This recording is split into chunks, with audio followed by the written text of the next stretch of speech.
Good evening, good evening, good evening. Welcome to the world of old. This is another Thursday night stream with the devs.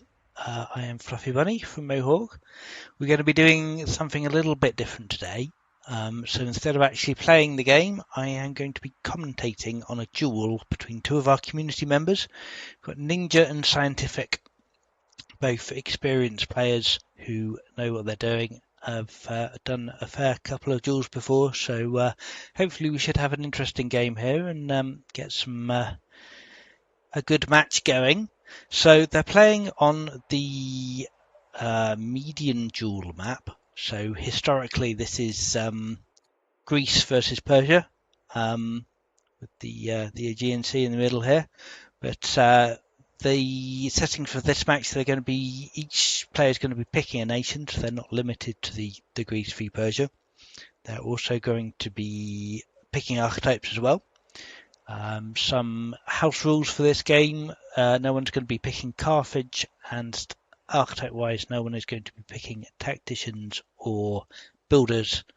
But otherwise, they have free reign to choose. I'm in observer mode here, so I can see the whole map. The players won't be able to see the map; they'll just be able to see what's highlighted here and not grayed out the the fog of war here.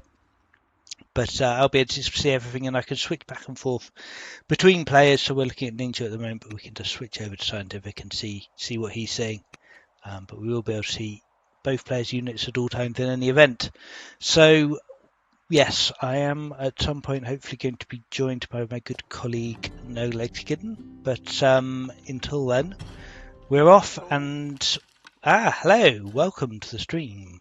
Yes, I am around. I won't be commentating immediately, but I'll sure join you in a few minutes. Yes. Okay, so it looks like we have an off, and Ninjaa has picked Hattie to start with. And settled at traders. Interesting. Wants to take advantage of these fish here. So, right, he's immediately cutting some trees and some scrub.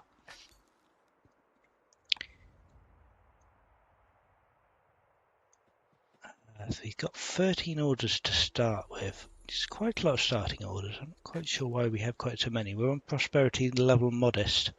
I guess you get a few more in your starting turn. So Hattie immediately going for some tree harvesting. I imagine he's going to aggressively get his scout towards Siontific and harvest the trees around here to deny them to Siontific. We've got a warrior out who's immediately going to attack this barbarian camp. He still hasn't assigned a governor yet. Let's see what choices he has. He has his king. Now he has gone for a schemer archetype, so that's interesting. So he gets quite a lot of good starting science.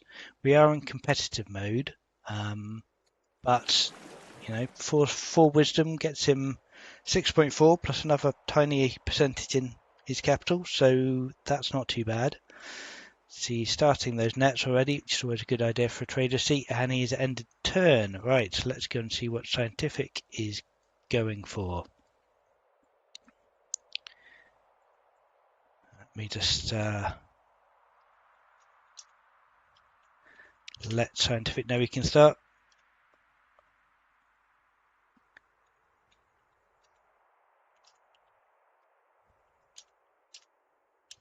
So, yes, we're just waiting for Sion to play his turn now. Aha, Doe6, welcome to the stream. Is it simultaneous turns? No, we are playing in strict player turn style, which means that there is no movement of any units, even civilians, during the other player's turn. So, yeah, we thought about doing simultaneous turns, but for a start, this is very close quarters. Obviously, as you can see, the players are starting very close to each other, so simultaneous wouldn't work very well very quickly, and also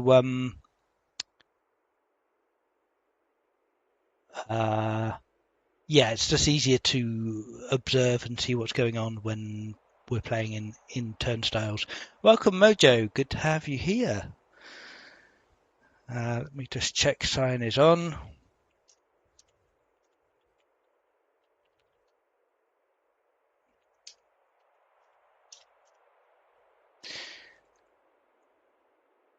imagine he's possibly just thinking about what nation and archetype he wants.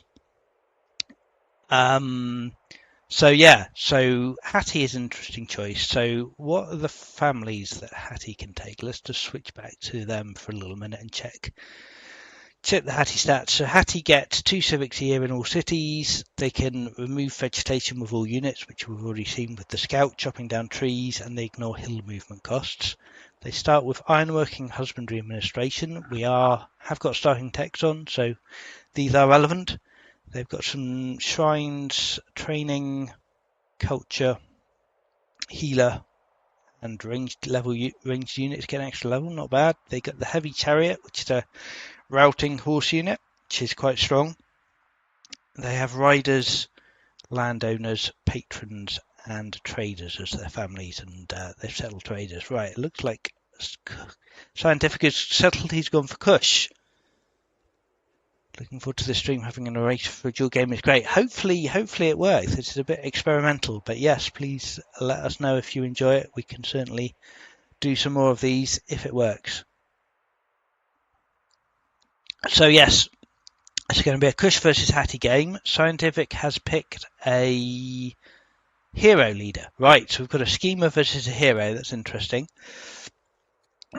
So heroes obviously great archetype, get loads of training, can launch offensives, their generals can heal in neutral territory, and you get extra training for killing units, and you can heal while pillaging, which is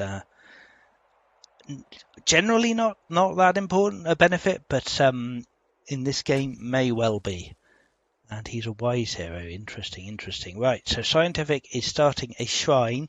And that's interesting. So he settled artisan, so he can immediately get a 1-turn growth shrine out. And he's getting a farm online as well in 2 turns because he has a builder governor, robust builder governor. Wow, that's a great random draw on that governor. So this is looking very strong already. Okay, we're on to turn 2, and I'm going to start the turn timer. Oh, no, I can't start the turn timer. Right, okay, let me just let people know. Apparently, I can't start the turn timer.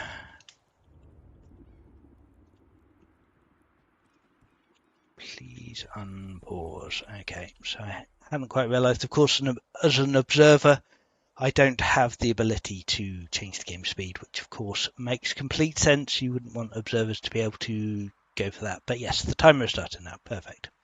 Right. Let me just thank them for that.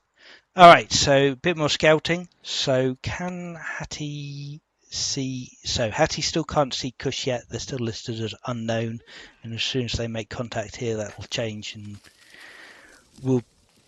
Ninja will be able to see Kush there. But yes, we're taking another attack on this camp, so this is going to get cleared. And that was Hattie's turn already, so we're seeing what Kush are up to.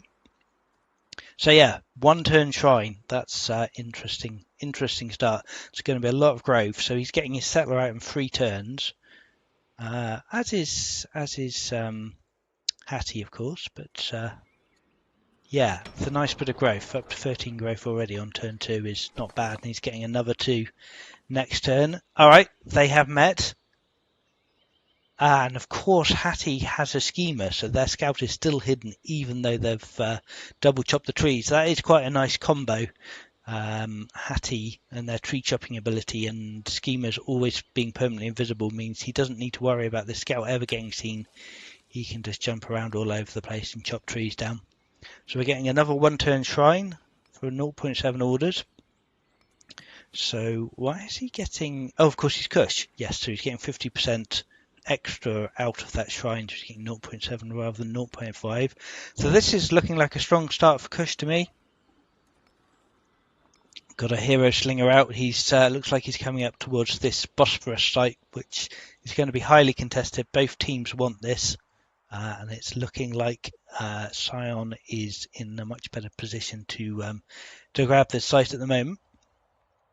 So no champions, which is somewhat surprising. I was expecting to see that. So let's see. Let's switch back to Ninja, see what he's up to.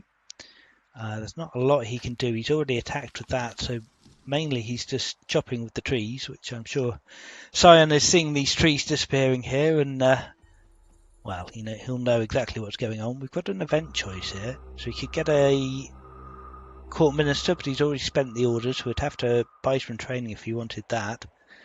Become impious, ugh, that sucks. Yes, he did buy an order with training to take the courtier. Maybe is a good example of why you should probably check your events first. Well, suddenly he's got loads of orders. Did he get some extra orders? I think he did get some extra orders from that event, right? Yes, which he's now using to rush the scout around and check out what's going on down here. He might be buying orders with legitimacy as well as a schema. Oh, of course. Yes, that's a very good point, Mr. Kitten. Thank you for that interjection. That is probably what he has been doing. In fact, we can check that. Yes, so he has used full legitimacy for orders. He's done that twice. So he's done that presumably on turn 2 and 3. So he's spending a lot of legitimacy here. Hopefully he'll make that back, although there's not too many landmarks to get legitimacy back from on this map. Right, so Kush are going to contest the Bosporus site. They're going to clear that. Looks like there's not much chance of Hattie to being able to contest that with only one warrior. So yeah, Bosporus is going to go to Kush. And By it the is looks a of key it. site on this map.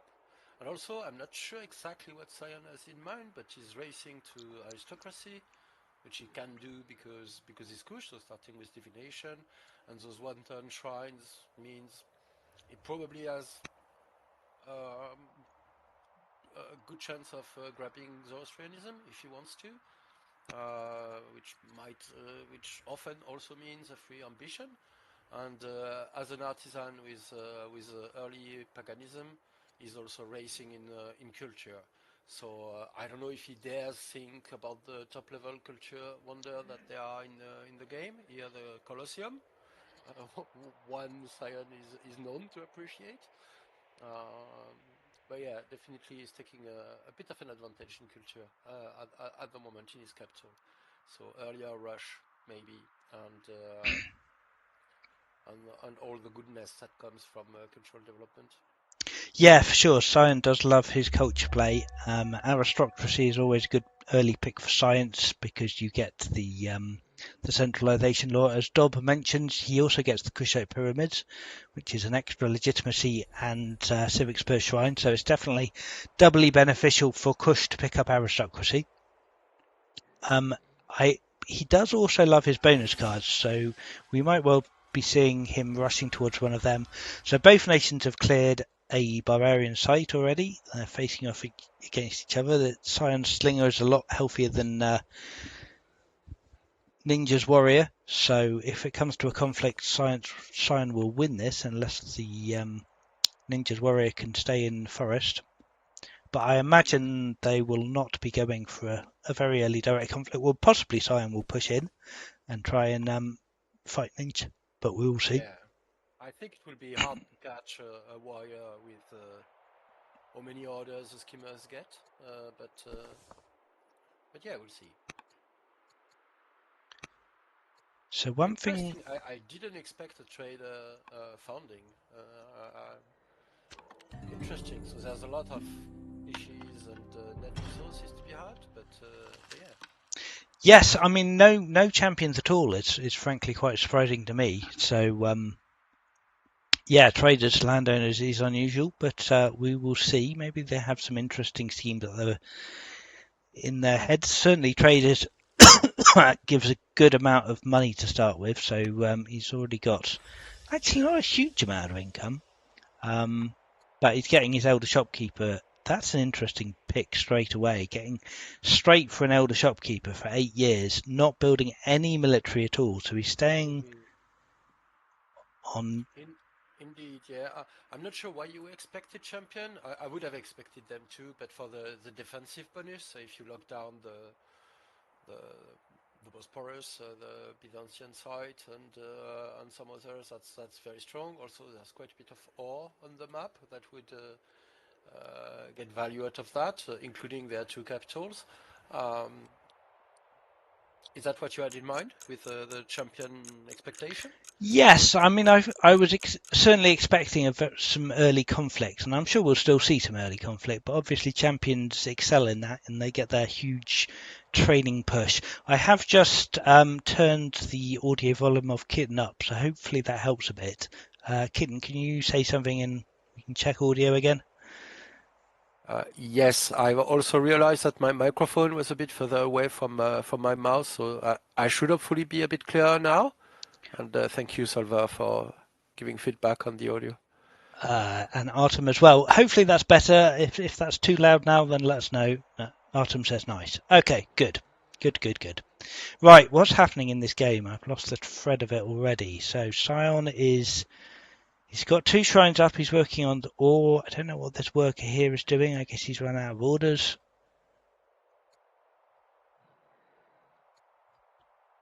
Interesting, the war is not declared. The schemer gets an extra order. You're absolutely right. Ninja would very much benefit from declaring a war. Well, he would benefit a little bit at least. So yes, that's possibly a misplay to not declare war. Yes, I'm already disappointed. Okay, so we have some landowners tile buying already, straight into the coast down here. That's interesting. Grabbing some tiles. If he can actually come down the coast by this forest island here and get all the way down, that's probably quite strong. So the landowners is looking like a sensible choice here. Certainly taking Oh, advantage of it. yes. Yes. I didn't consider that, but there's a lot of coast to be bought on this map, so yeah. So Sion has gone for hunters for his second seat, and he's building a slinger. That seems wise to me. Get a nice hunter slinger out will keep him very safe from any potential aggression. But yeah, it looks like both sides are going full development at the moment. They're not worrying too much about trying to harass each other. I wouldn't be surprised if we see the slinger come down to start harassing this warrior. I don't know, maybe that's not worth it. He can easily get away. It's not like he's going to kill him. So maybe he's better off focusing on taking more tribal sites. Let's just switch over to Sam for a second. So yeah, of course, this scout is still fully invisible, so we can't see him at all. Let's just see what this event is. So he's got an ambition. He could discover 6 techs, clear 3 tribal sites, or promote, or just get some XP. What do you think he should do here? I think promoting 5 times is going to be a fairly easy ambition to take with the hero training coming in, and the fact that he's building more units. I would think, although I would tend to keep the training for an offensive probably, but I'm not sure really if that's reasonably attainable. Yeah, a tough choice. I understand why he's hesitating. So Right, we have seen a war declaration from a ninja now, so he has realised he can get that extra order out of being a schemer. So that's good. So interesting. So looks like I'm not sure if this is an observer bug or if he literally just hasn't made a choice on this. He doesn't have to make a choice until his turn comes around again. It will stay there. Ninja has gone for promote unit 5-time ambition, which, given that he's only got 1 unit and isn't building anymore, seems a little bit ambitious and not much training either. So I'm not sure about that one.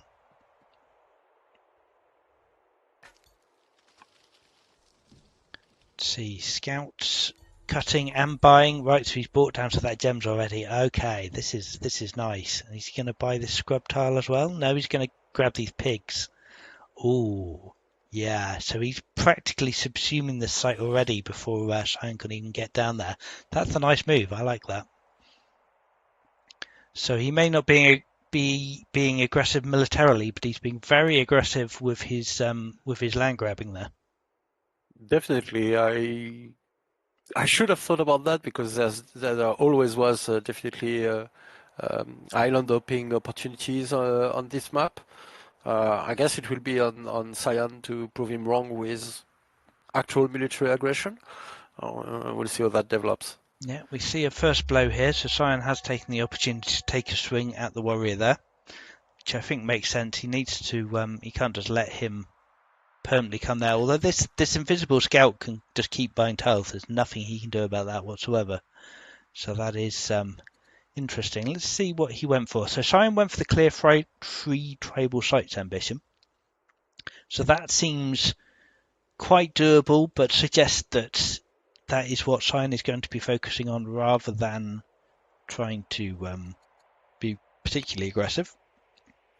Unless he considers Anos to be a tribal site, which the game doesn't, but I would say this is some relatively barbaric landowner play, so maybe. I love this. This is amazing. So this site could quite easily get minered, right? He only needs to buy these 3 tiles, well, 4 tiles, I guess, to actually get down there. Yes, I'm looking at it in despair for having built the map, but yes.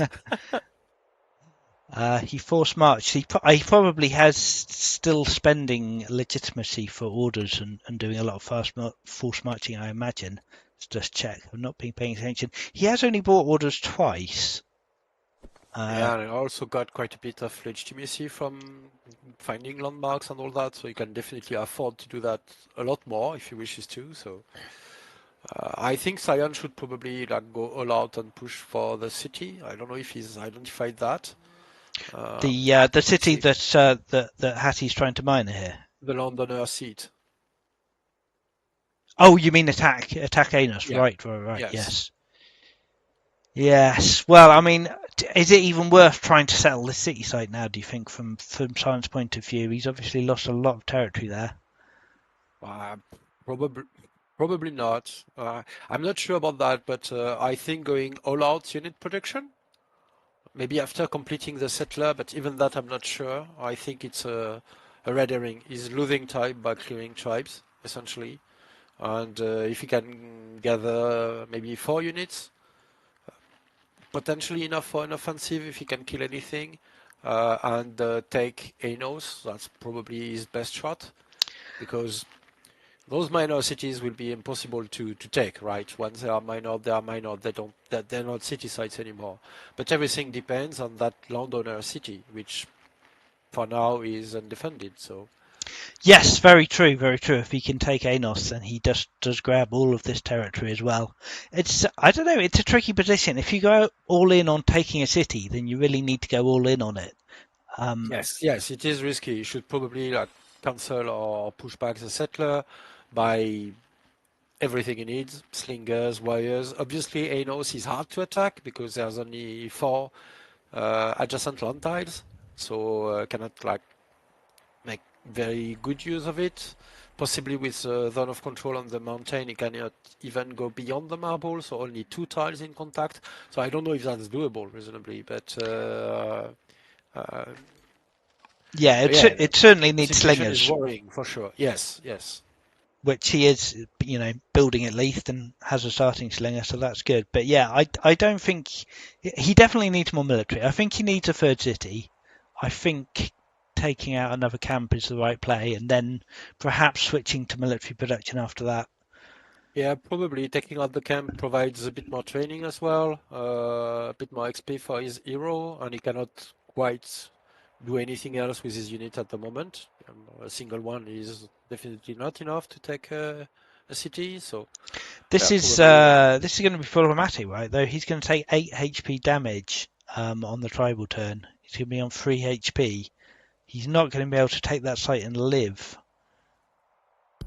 So is he going to have to back off here?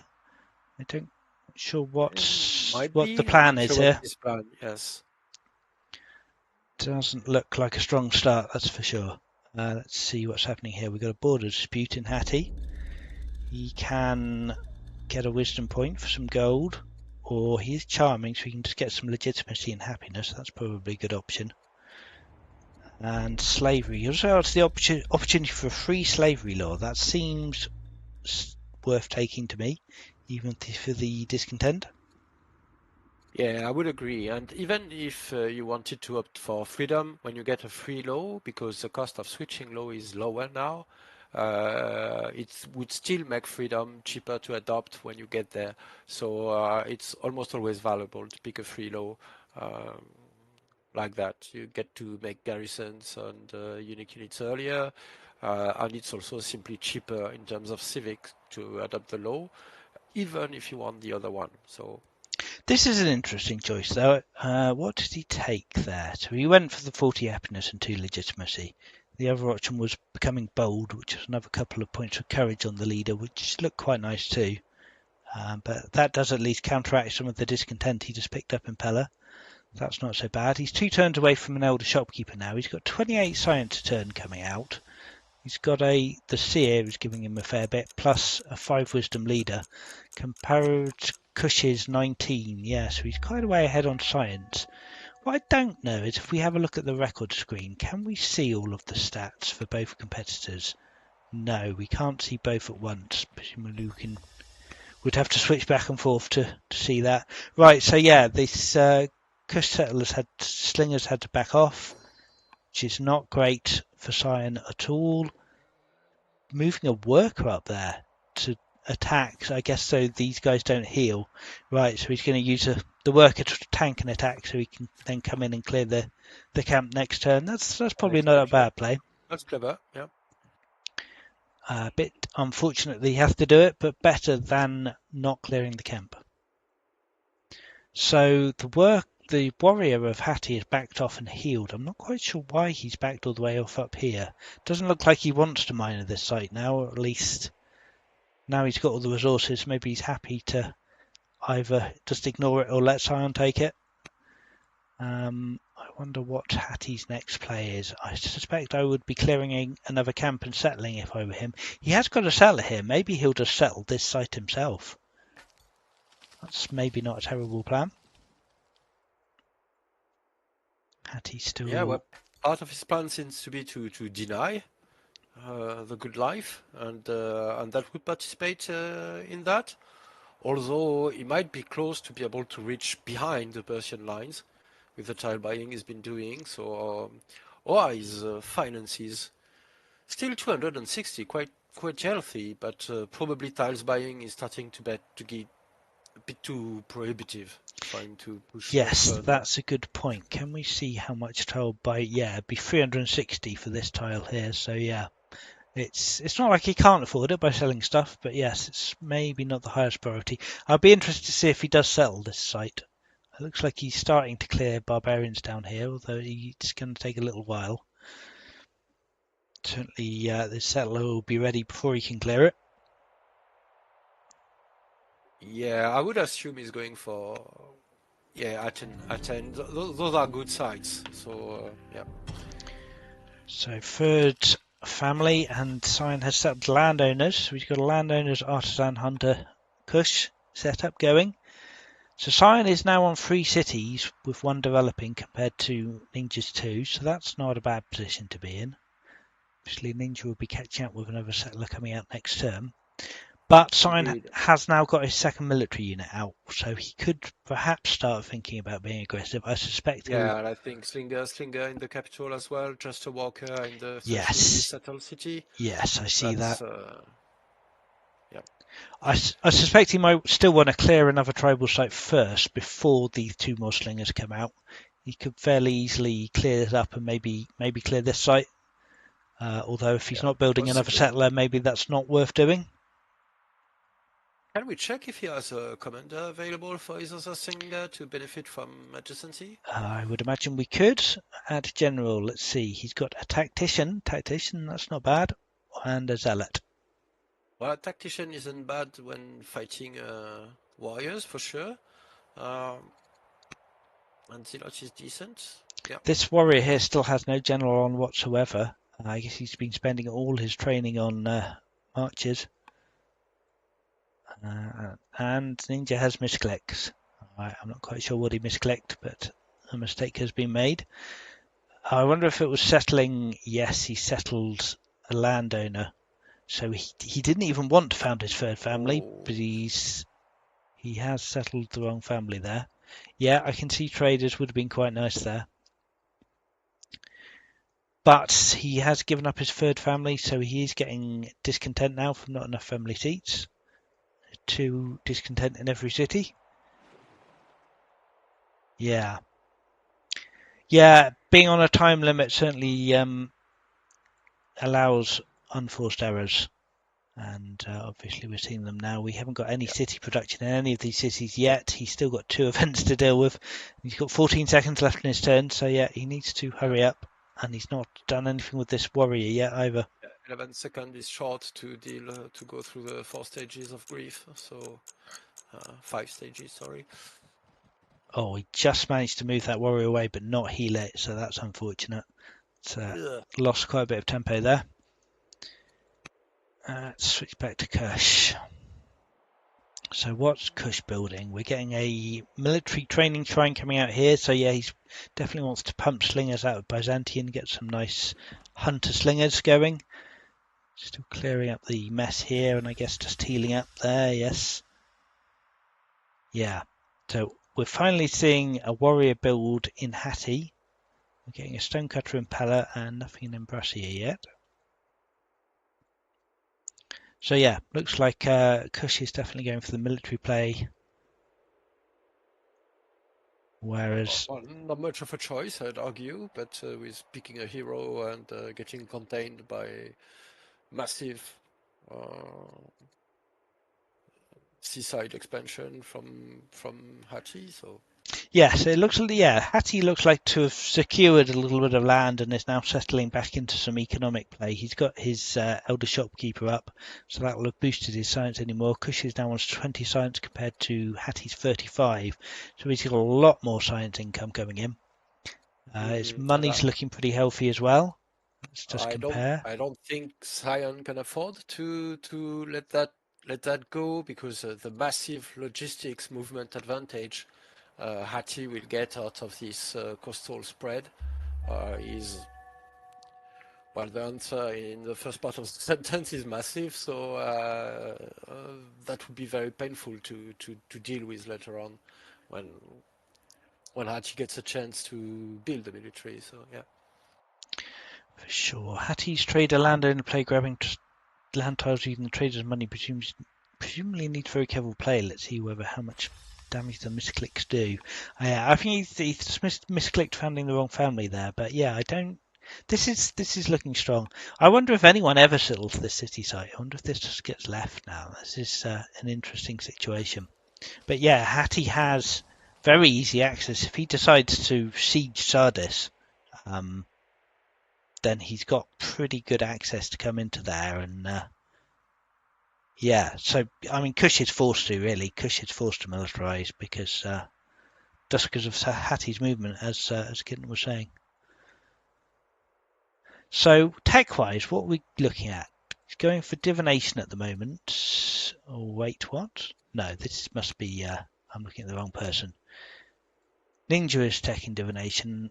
Kush is teching border boost, Which is a strong interesting. place, and it goes in the same direction as this shrine is building in Byzantium, which would grab the ore and make it a powerful military city as well. Is a hunter city in the north. So maybe Yes. the border boost gets him there quicker. I mean, it does. I mean, he can't do anything with it because he's got to finish building the shrine first, which would Mm-hmm. grab him that ore. So I don't really see the advantage of that. I wonder, we can't see the preview, unfortunately, of what it's going to get him, but I Mm. can't see anything super valuable here. There's nothing that he wouldn't get from settling eventually anyway. So I'm not sure what he's thinking on the border boost, but no doubt there is a plan there. Even just the visibility from extended borders is valuable. But yeah, I'm not sure if he has a complex plan. We'll have to ask later, I suppose. So we can see that Sion has put his zealot general on the slinger and is positioning it quite aggressively here. He's moved it towards Anos. Just pop back this way. So still only the one warrior in Hattie, with 60 years till his next warrior. If you wanted to build one out of Pella, that's 7 years there. So he doesn't have the ability to militarize up quickly at all. So obviously that's not a problem at the moment where he's not being attacked, but he could have 4 units in his face led by a hero Yes, quite quickly, which yes, would it be a might lead problem. to pens down moment, as we call it. Yes. That training is stockpiling up nicely, so there'll be a launch offensive in the future, I imagine, not too distant future. Yeah, Scientific grabbed that horse and that ore tile at Byzantium with the border boost. Oh yeah, the horse is a nice Quite a grab for few sure. tiles around the Londoner tile as well. And Oh yeah, and the yeah, game he's down here. going for military drill, so doubling down on the aggression, I think. Yeah, makes sense. Yeah, Sion is definitely not going for the long-term play here. Generating about 80 training a turn. Probably just about to kill another unit for an extra 50 with his hero leader, so Yeah, it's not looking too bad. 60 of that coming from the king. 5 courage.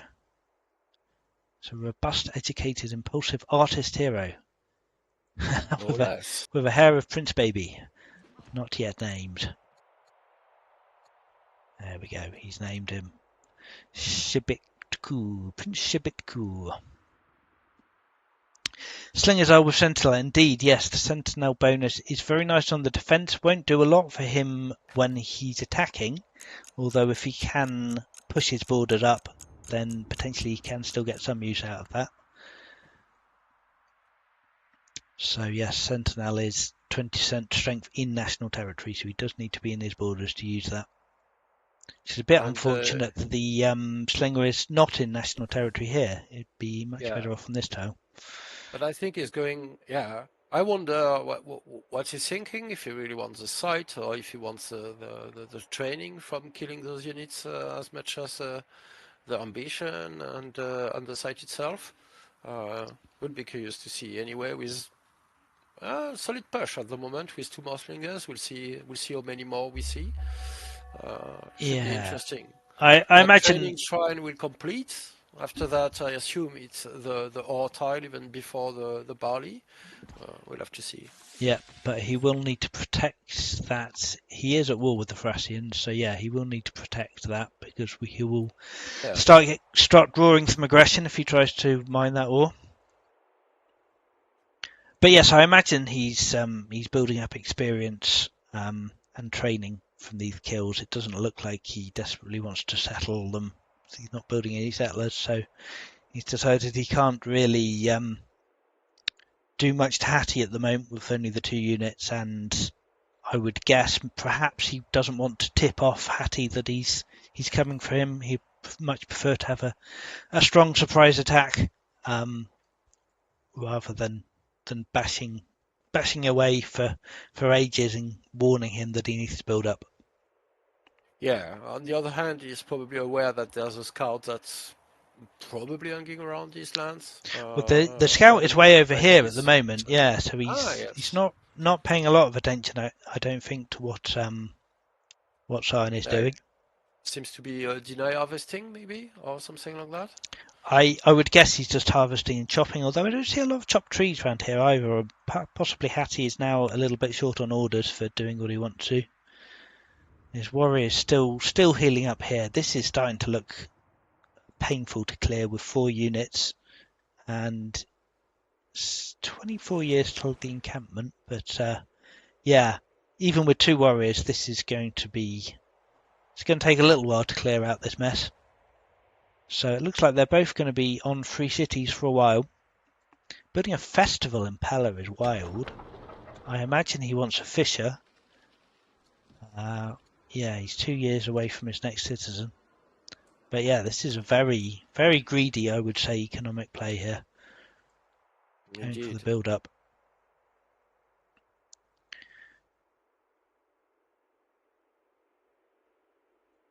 Players watching the stream now. I think they're even if they wanted to, and I'm pretty sure they wouldn't. They don't have time. They don't have time to be watching the stream and playing. All of their concentration is going on to focusing what on earth to do with their very limited time they have for each term. So yeah, you don't have time for poking around at a stream and seeing what else is going on. Mysterious Oh, sword event for Sion. I oh, assume he has acquired the mysterious sword. If he can translate that into a sword of the gods, that will be a very big advantage. He is already oh, yeah. generaling a slinger, so yeah, 50% strength against infantry units would be very nice indeed. But he went back to a settler in his capital, so he's not completely all in. Yeah, yeah, looks like he is going to be. So that is that even before? Did he get his third slinger out? Yes, he has got his third slinger out here. He's just promoted him. What has he given him? Eagle Eye. Nice, nice, and he's got marksman available. Good, solid.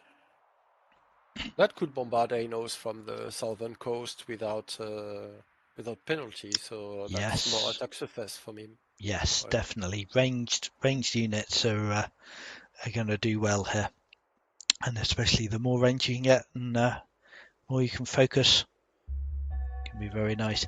How to get sort of the gods, says Dob. It's an event chain. You don't really have a lot of control over it. You just have to Oh, hope the right event Scientific comes just up. got a free spearman Ooh, now in defense, no less. oh yes, okay. He's taking full advantage of the free spearman. He's going for it. We see a Hmm. slinger moving into Anos. I assume it doesn't look like he can quite force march the spearman into place this turn. Oh, but he killed another barbarian. He's over 100 training per turn. He's at almost 550 in the bank. So I think this is the beginning of something. It's interesting though. He's still not going all in. He's still focusing on clearing tribes, even though he has taken an attack with the slinger.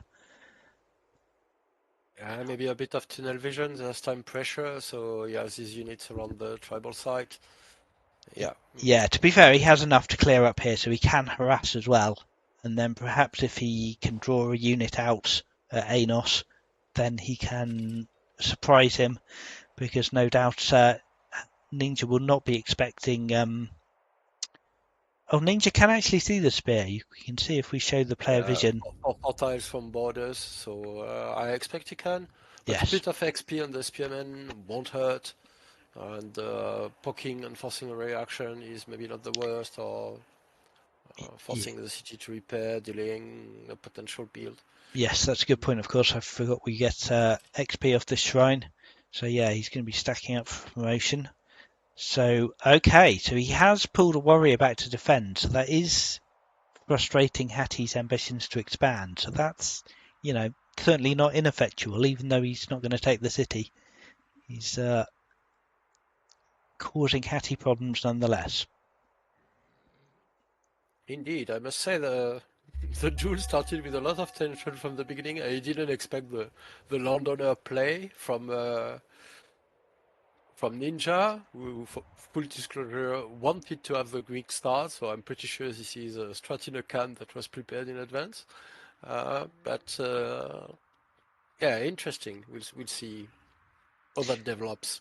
Yeah, I think it's fair to say this is obviously it's a pre-made map. Both players, although they don't have full vision on the map, they will have seen the map beforehand and been able to plot what they were going to do. I'm pretty sure both players have practiced this map. I know certainly I've played a match against Sion on this map, and I suspect Ninja will at least have tried it out. So they're Using not the going in sword blind here. event for Sion, I Oh, have to very mention. nice, very nice.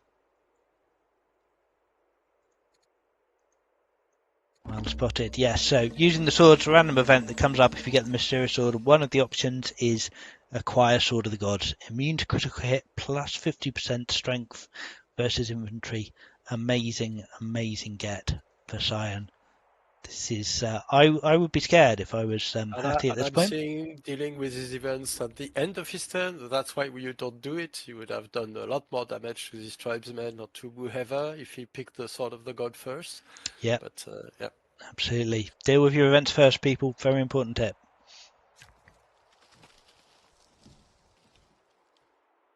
I'm guilty of that too. It's one of those do as I say, not as I do thing. But yeah, Did the worker just clear trees there? I'm guessing he did, looks like he did something. Is he yes, trying I to believe it did. deny cover, which makes sense with his ranged heavy comp? He wants to get rid of as much forest around here as possible. So the Hattie warrior is just staying in the city and not really being that effective. There's not really a lot of point for this unit to be here at the moment. He's just taking splash damage and I'm not doing anything. He'd be much better off moving this warrior back and healing him. Still going for a festival impeller. Wow. I am surprised. I was checking that, but yeah, no sense of urgency apparently. No, Ninja is very confident with Hachi, it seems. I think I'm perhaps overconfident, but we shall see. Chopping going on. Nullifier is good protection. It's hard to go around the city because of the mountain, all that, but still, this feels like a fragile position to me anyway. Yeah, for sure. Once he gets, he's got 4 slingers now. He's building another one. So in 4 turns, he'll have 5 slingers and a spear. I don't see the city holding too long for that. At least not without substantial work from these warriors. What an obscene crit from Sion 0, almost killing that skirmisher from full health. Nice. Yeah, he's definitely clearing forest in front of Anos, so just cut another one with his walker a second ago. 14 damage, clears the site. Very nice. Gotta love that crit. So yeah, he's only got an 8% crit chance, so it's rare. But if he with the Sword of the Gods as well and an urban, yeah, that's a scary unit. I would imagine going for archery is probably a good play for Sion at this point. If he can upgrade all his slingers to archers, that's gonna really do a lot of damage. Indeed, we'll see if he gets composite bow on offer with his beloved. Steel first. No, steel first. So beloved ballista as well, same chain. So I wouldn't be surprised if you either go for it straight up, even if it's a 20-turn beeline, or just cycles as quickly as possible to it.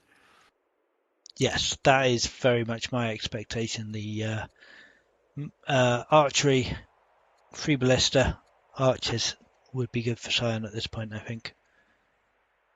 What is Hattie taking towards? Hattie is taking spoked wheel. He does have a pasture online, so he will be able to start building chariots, which will do quite well against these slingers, to be fair. He has got a spear, so that at least is something. But yeah, chariots is probably a good pickup for Hattie at this point. Yeah, the spear was a good stroke of luck from Sion. I don't know how much he expected it from getting the shrine and what are the triggers for the events, but I think at that point Hachi was pretty much locked in with the tech choice of spoked wheel, so we'll see how that plays out. But So ambition-wise, Hattie is still at 1 of 5 promotions, which is pretty dire. Sion is 2 of 3 tribal sites, but the question now is, does Sion take the time to clear another site? I suspect he wants to be going for an attack on Anos now rather than trying to clear anything else. yeah, he will need to consolidate and heal his herd slingers at least a bit as well. So I don't know, he might even go for the Thracian site just to clear it out and be positioned close to Hati.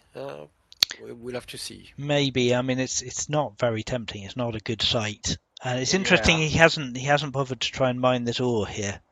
He obviously doesn't want to draw the Thracian's fire. yeah. Although, I think he saw more priority in grabbing wood for potential composite bow play and to deny cover to Hati. We'll have to see. His walker is still around, not mining, but in range. So I see Sion does actually have truce with the Thracian. I don't know if that's a recent thing or if he's had that for a while, but he could be mining this. They would not be attacking him at this point. Why Kush has more wonders than Hattie? No one's built any wonders. What do you mean, Dob? We see the spearman moving in. Okay. Oh yes, and a tactician spearman, so he can't even attack him without taking a lot of damage. Yeah, that's going to be a pain to deal with no ranged units. Yeah, I think Hattie's in real trouble now. Year 20, and I More don't. orders, Toby. I would say it's well, first Kush has an order shrine, which is a bit more valuable for Kush than for anyone else, and Sion has got that early on. Better legitimacy as well, I believe. Let me check. I might be completely wrong. No, you are completely wrong. No, I Yes. am completely wrong. So So Sion's orders are coming a little bit from legitimacy, and then yeah, mainly from he's got a robust governor and a oh robust yeah, leader and a shrine there. So yeah, that's not too bad there. And yeah, Hattie just doesn't have that. And it's spending more orders on improvement construction, to be fair. Hattie's spending 3 orders on improvement construction, whereas Sion is only spending 1. So that's another 2 difference. So is what is the response to this going to be? He's repairing in the city, he's still building a festival here, which is wild. He has gone developing and he has got spoked wheels, so he can rush out a chariot out of Pella now. He is queuing a chariot. Oh yeah, and he has I expect it's getting rushed. Yeah, we'll yes, see. he has rushed Yes. it. I mean I'm not sure what he's going to do with that against the tactician spear, to be honest. I mean he can certainly come and maybe come round and kill a slinger. We will see his mobility advantage. He has naval movement everywhere. Can go around. Sion will have a hard time protecting his slingers. He will have to use his spear to actually hunt the chariot, which will be able to retreat and come back more or less at will. So, yeah, it's not all decided yet. Oof, that warrior's looking. It's a shame this hero's so damaged because this slinger can do 9 damage to this warrior. The spear can do 7 when not across the river. I would have thought Sion could probably kill this warrior now if he wanted to, if it stays there. Yeah, I think he might just as well just harass, heal his units in the back a little bit more, and then move in and maybe even get enough for an offensive in 3 turns. It looks like maybe a bit quicker, depending on if he can kill something else. See, 7 and 8 is 15. Yeah, he can definitely kill. He can definitely kill this warrior. I mean, it does potentially set him up from a route from the chariot, but I think with the military, the fact that Sion is so much stronger, yeah, he's taking the kill. I think that is what I would Yeah, he's do. going for it. Yeah, yeah, yeah. This is wise.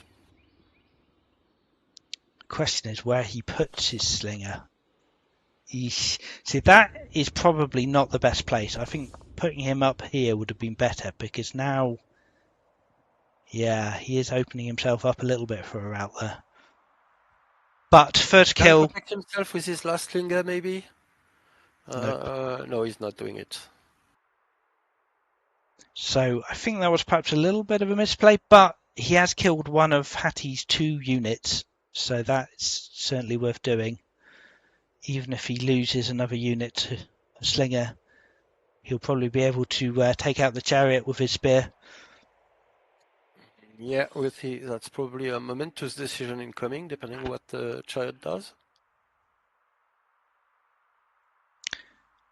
So what's happening? We've got a settler coming out next turn that's going to come and settle up here. Worker seems, I guess he needs to develop at some point, but yeah, just more units. I think at this point is what Sion needs.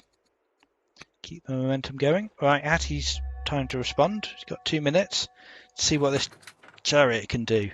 Ooh, he can nearly one-shot, but fortunately not quite one-shot the hero. He can kill him with the warrior in the chariot. So he could kill this hero. That's probably a sensible thing for Hattie to be doing. But on the other hand, he does very much risk losing his chariot if he does that. So is that a Yeah, sensible decision? hard to say. I think it will depend more on playstyle and player than the best one. It's very hard to judge, I would say. Oh, rushing a second chariot, so now we are talking. Probably waiting for the next turn, but maybe the opportunity will have passed to kill this hero. We'll see what Sion goes for.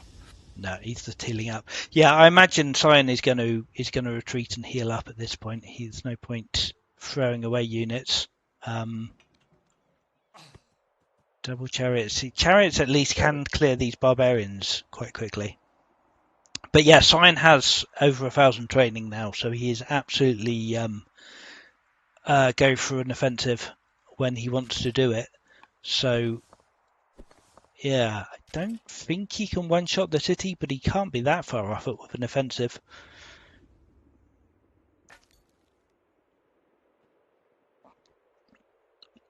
Let's just calculate this. Hello, Henru, or Renru. I don't know how I should pronounce your name, but welcome to the chat, first chatter. So Didn't realise this was basically chess. Oh yes, very tactical. This level, we've got two high-level players here. They know what they're doing. This is a very tight, constrained map, so yeah, every move matters at this point. Okay, Sion's turn. What's he going to do? I'd like to see some backing off and healing. Getting onto the forest tiles would be good. Perhaps even chopping down some more forest. He does want to move the settler out to settle this site. He can't quite get it up there this turn. He's got some barbarians attacking in the back line as well, so he does need to worry about this. So I think... No, he's going for it. He's moving in. Well, that's bold. That is bold. I wonder if he's going to try for an offensive. It looks... Yeah, I think an offensive is coming. I don't know if he can take the city. If he can, that's going to be amazing. If he can't, then I see a big route chain in his future.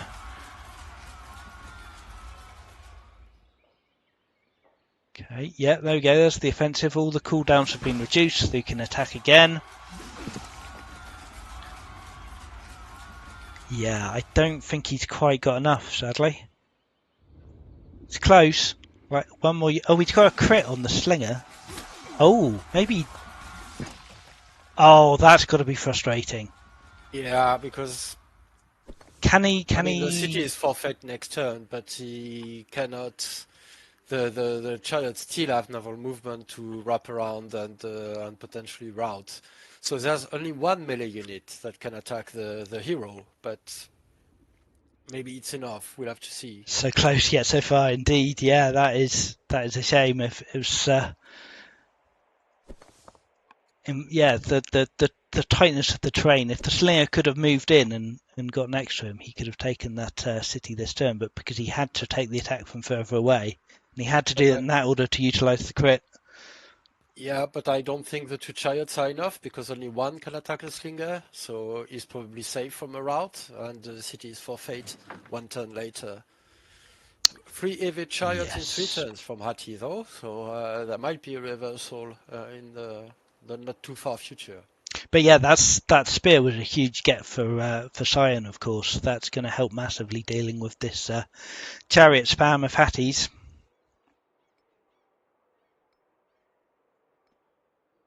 Stream has it all. Excitement, drama, tragedy. Oh, wow. It's good. It's good.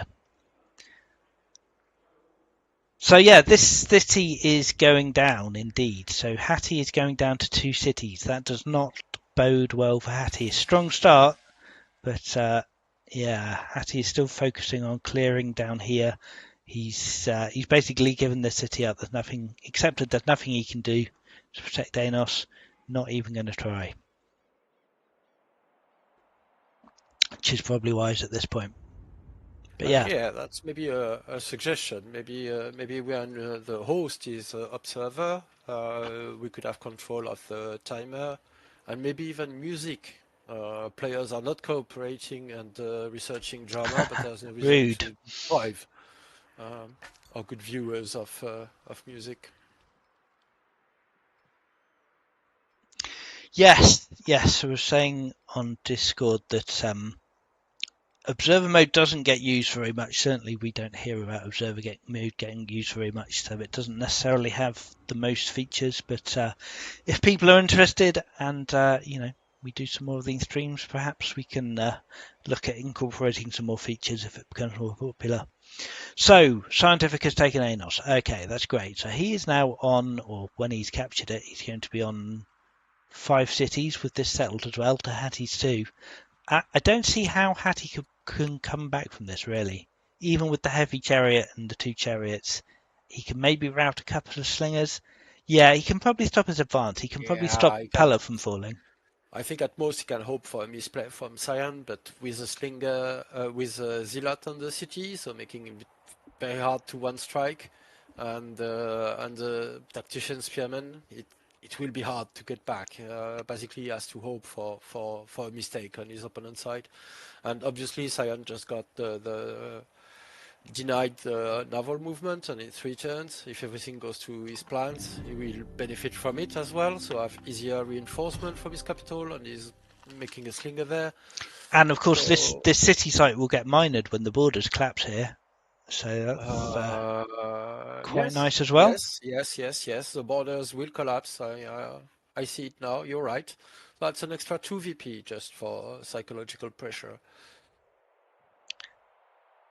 And it's a bit of I money don't as know if well, we will right? get minored by Anos or by the capital, though.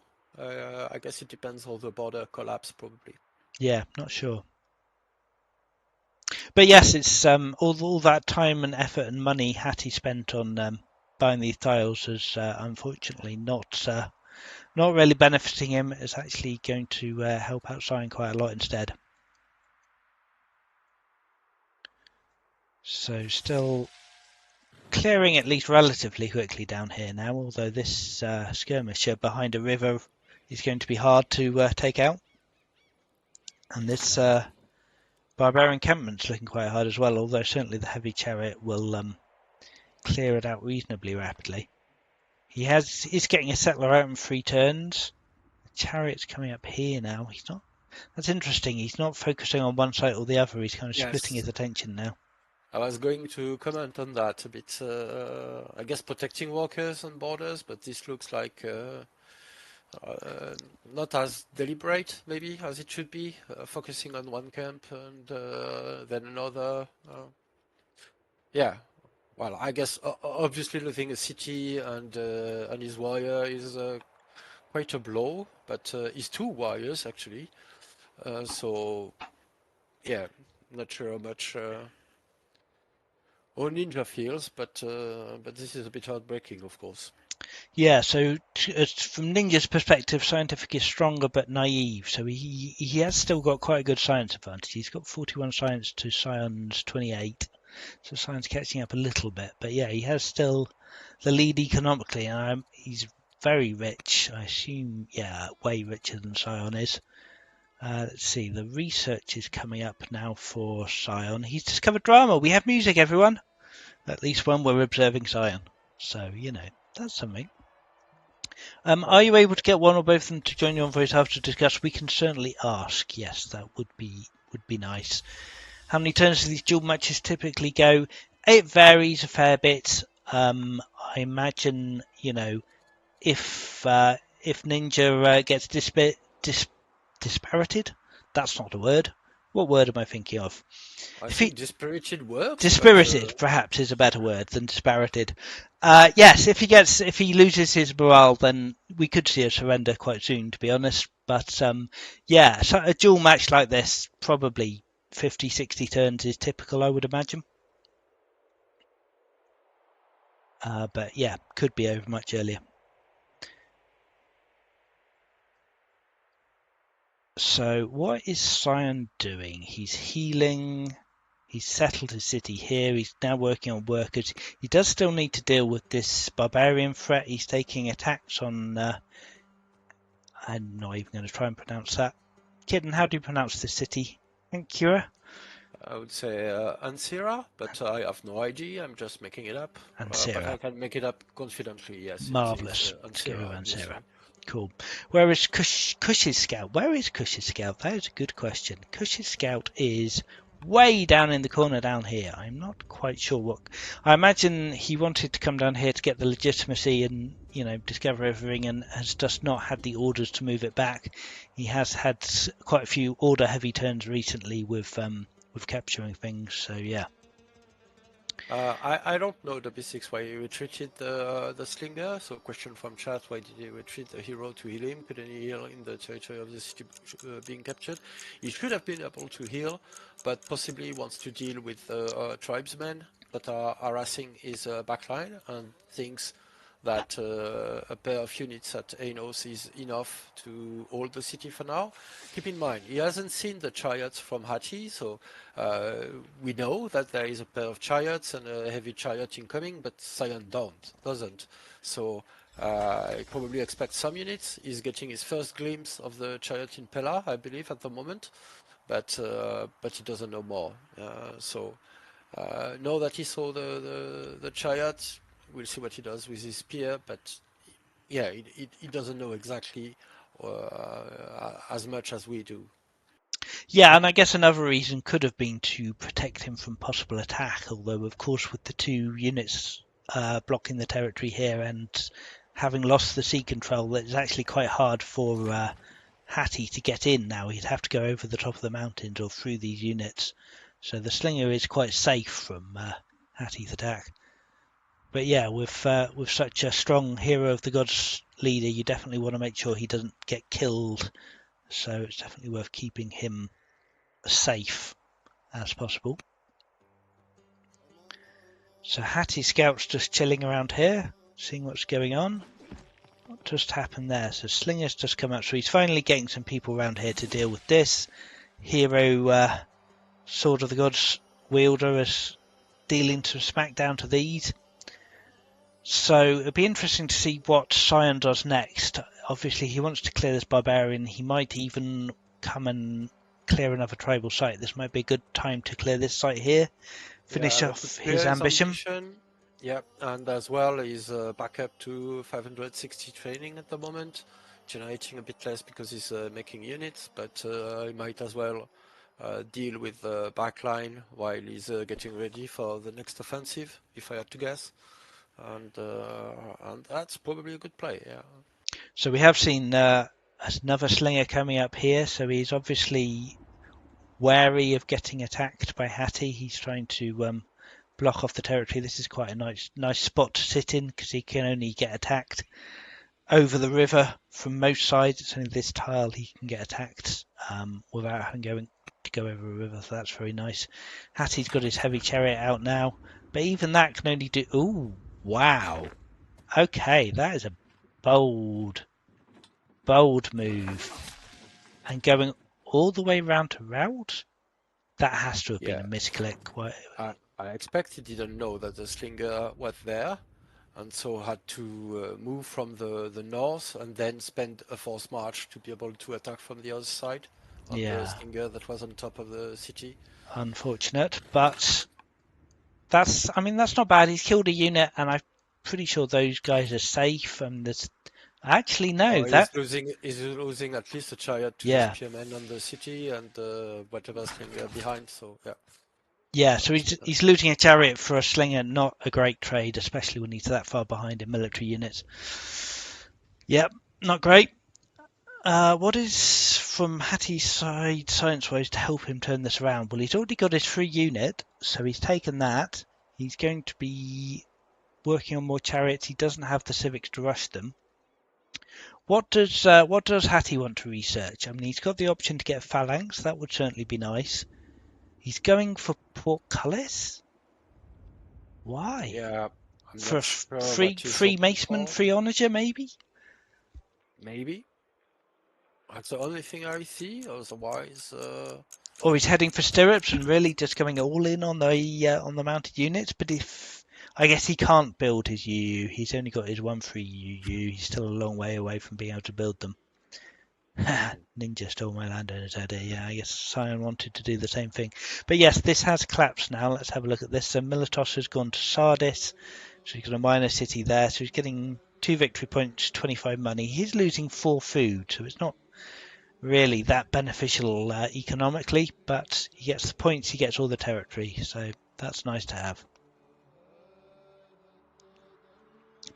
So yeah, so I he think, estimates he can kill the heavy chariot. Apparently, he's went against it with his. and Oh he yes, and he can. did. Oh well, that's brutal. That's yeah.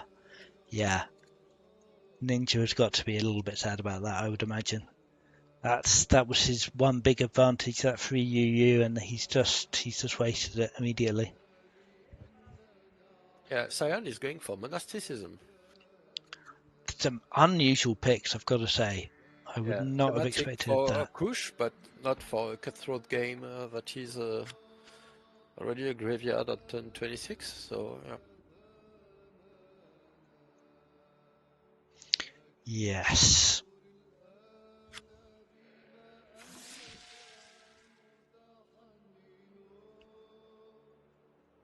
Yeah, I mean, he had composite bow as an option for the same cost. I'm a bit Oh, surprised he didn't go for that. this But is a nice play from Sion. He's moved his worker in to block the chariot's retreat, so he oh, can't even save that chariot now. He's losing that yes, one as yes, well. yes. I hadn't seen that. Yeah, or he has to move in with another chariot to kill the walker, And but no, potentially, he would have to spend both attacks to kill it, so the chariot is still locked yeah. into the tile. So yeah. And if he did do that, he'd lose this chariot as well, because that's nearly dead too. So yeah, it's Hmm. you can lose one chariot or you can lose both his chariots. Yeah, that's I don't see a turnaround for this. I think Ninja's dead at this point. He probably knows it, but maybe doesn't. But yeah.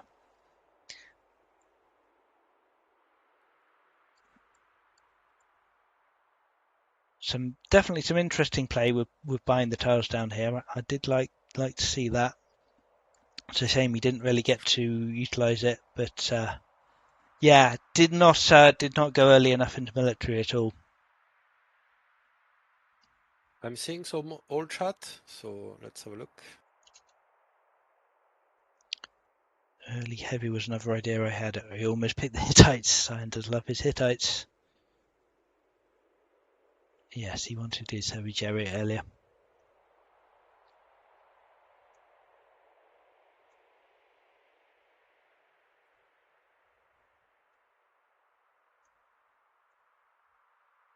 Don't think this is sellable. GG. Okay, it's been called a win for the Sion. Let's see if either of them want to join. Are you asking, Kitten? Yeah, let me ask them in our call.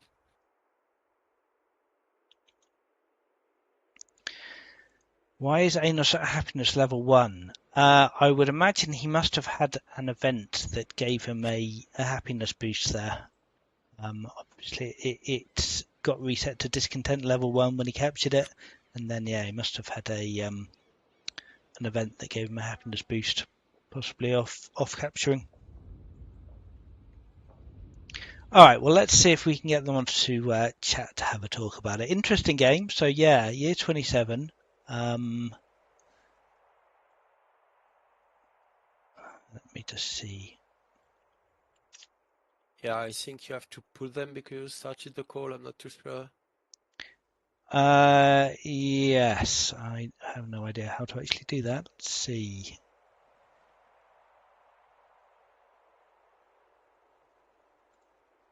I don't have a Ninja in my friends list, I believe, so I cannot do that. Okie dokie. Hello, Sion, are you there?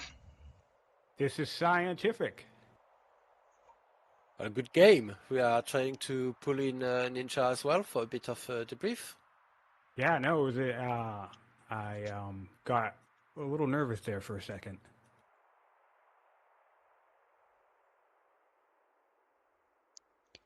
I don't know if Ninja's actually got a mic ready to go, so we'll see if he wants to join or not. Yeah. Hello, Ninja. Can you hear us? Yeah, I can hear you guys. Okay, and you have a microphone. We weren't entirely sure. Perfect. Welcome to the stream. So, thoughts? That was an interesting play with the landowner buying tiles down the coast there. Yep. Oh, yeah, I you think know I what? got the first part right, but I didn't have the heavy chariot in time to follow up and actually make advantage of it. Yeah, I have to tell you though, 100%. I had the exact same idea. I was going to put landowner seat in Miletos and buy the islands across to Athenae and do the exact same thing, just buy a bunch of territory. So you nailed the idea, at least in terms of the concept. Yeah, but I think I went a bit too greedy. Probably could have, laid back on the economy, pushed out a couple more military units earlier. But yeah, I really think the heavy chariot, if I got a bit earlier, maybe it would have been closer. But by turn 25, I think, yeah, it was, I think, too late at that point. But yeah, it's Yeah, when you started buying the territory down the coastline, I was panicked and I was like, I got to stop this. But then I had a moment when you kept buying more tiles. I thought you were actually going to buy the whole minor city. And so then I was thinking, oh, he's going to spend a lot of money in orders doing this. I'm just going to go back to clearing, start settling, and I'm just going to play like normal and ignore him and let him do his thing. I see. Now, I wasn't actually planning to buy all the tiles because, like you said, it gets way more expensive as you keep going on. I kind of realized that I don't think there was a point for you to sell that city. And if I sold it, I don't think there was a point either. So just let it be for the rest of the game. Yeah, it was kind of funny. And that's when I had the idea that if I attacked Inos, if I went all in, everything that you bought would just shift to me. Yeah, and I thought you'd be all in a bit before Sion, especially with a hero leader and doubling down on the early aggression. Obviously, you seem to have made the right call going back because you didn't have quite enough to force the situation at Anos at that time. I have to say that spear was a lucky break for you, Sion. Did you get it from an event for getting the shrine in Byzantium, or what to get it? I forget the event, but yes, the spear from an event was game changing, especially because he got those chariots. I still think if he got the chariot online sooner, that could have been a problem, but I still think I was okay because I have 1, 2, 3. He killed one. I still have 1, 2, 3, 4, 5 slingers on the map, and I have a hero leader. So I wasn't too worried, but yeah, the spear was game changing in terms of being able to do extra damage and put a tactician on it. It did come from an event though, so that was like very lucky. not to Yeah, I mention didn't realize Sword of the it came from Gods as well. Yes. Oh, Sword of the Gods, yeah, that also happened. So that was pretty lucky there too. That was I forget what happened, how that popped up. That was like the typical farmer event where you can pay the 200 gold or piss him off and get a farmer, get the Sword of the Gods, and then I just waited it out and it popped up. We are making slightly snide comments because you checked your events at the end of the turn, so you could have been a bit more efficient by picking the Sword of the God, the conversion from the Mysterious Sword to the Sword of the God, and clear the site. And of course, we're all guilty of that, playing our turns before checking our events sometime. But yeah, that was a bit of a moment. A question I had for you, Sion, at the end of the game, so okay, it was already decided maybe, you opted for monasticism. I was sure you would go for composite bows to have an opportunity to maybe upgrade your slingers or to get the free ballista or something like that. What were you thinking with monasticism? What was the goal? The rest of the game? Yeah, at the end of the game, the last tech you picked for research was monasticism instead of composite bow. So is that just long-term play, polytheism with Kush and all that, or? That's a good question. I honestly wasn't 100% sure what to do here. This is kind of a situation that I honestly struggle a lot with in multiplayer in duels. It's like it's either going to end really, really quickly or it's going to go long term. And so my thinking why I decided to settle on monasticism was that if it didn't end at Inos, I want my economy to be able to come online earlier. And I knew even with just slingers, because I had a hunter seat to fall back on a Byzantian. I was confident he wasn't be able to take Byzantian, and if he took Inos back. So that was basically a decision to kind of hedge on if this went into a late game game. Yeah. All right. Makes sense. Yeah. Having a fallback plan in case the game doesn't conclude definitely makes sense. Another thing we picked on early on in the stream, we were both expecting champions. I'm going to be honest, I was actually really, really surprised that he didn't pick champions, given the location, and I was relieved. Because none of the landowners' picks I was eyeballing, I was thinking Hittites or Kush. Neither of them have champions, so I was worried about seeing a bunch of units come my way. Yeah, I don't know how much preparation you did beforehand, son. I actually did like a practice run with this. And of course, it didn't materialize in reality, but I was actually able to sustain the military just off the free cards. So I started off with a heavy chariot, and then I had researched Portcullis, went to the Maceman, the siege unit, And then that was actually able to keep me going as long as I researched it fast enough. But clearly it didn't work out like that here. So I probably could have benefited from going champions or even actually just settle a military family. I think I didn't settle one this game so far. Yeah, Yeah. that's the thing. Like my first city, that's because I was thinking when you started buying down the coastline, I was like, oh man, I really wish I settled Miletos landowners first, so I could have just countered this. Because had I done that, I would have actually been able to purchase across the ocean while you were trying to purchase down. So I think actually the advantage would have went to me in there. But then the opposite side of that is you could have just purchased to Byzantium and stolen that iron and stuff. So That's I true, wasn't yeah. really. You really flummoxed me with that landowners play. I got to tell you. Um, I have a question about the heavy chariot. Would that kind of like a luck of the draw thing that you didn't get it early? It just didn't come up in the cards. I think it's not so much I got unlucky this game, but just in my practice run, I probably got excessively lucky because I remember I think I went from stone cutting and then I was able to skip all the way to directly heavy chariot. None of the free cards or other text came up in the way. So I was able to get it by turn 15. And then I was able to get the stone card and then move on to Portcullis and then actually get the siege unit and then the Masement. So that's why I was kind of hoping for military to all come from the free cards. And especially with the coastline, I was hoping I could get good positioning on all those units and I wouldn't have to actually have dedicated military cities. Yeah, yeah, no, 100%. That makes sense. One of the things about this small map, though, because I've played it once before, actually with Fluffy, we had a just absolutely bloody match. It went all the way to turn 80, but it was just pretty much constant warfare the whole game. Um, both hunters and champions specifically I think are really strong on a map like this because of the defensive bonus of hunters and then obviously the output bonus of champions. And I don't think riders, that's one of the reasons that gave me pause on actually picking Hittites. It was cool that you had a plan, and I actually think it's a good plan, but one of the things that made me hesitant about picking Hittites in my location was like, riders doesn't really do anything for me in this map. Yeah, exactly. I would have actually picked riders. If you like look at the so this is where I think a snowballed problem, right? Because these barbarians on the city just south of Pella, I should have got to Yep. them earlier. It's actually a very good patron spot. That would have been my third city. You have 4 luxury resources here. Hmm. I think it's actually better than the patron star on the other side of the map.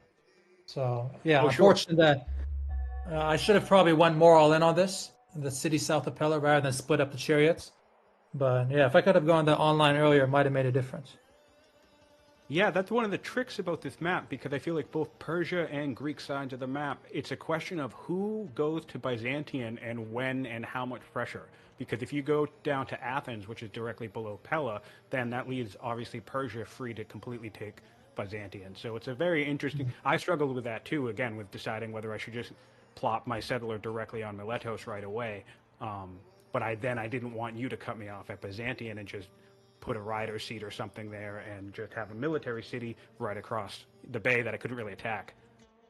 I mean, do you think I could have actually gone in Byzantium if, let's say, I go all in on it? I don't worry about that free city site. I think you would have still gone it regardless, just because of the better positioning.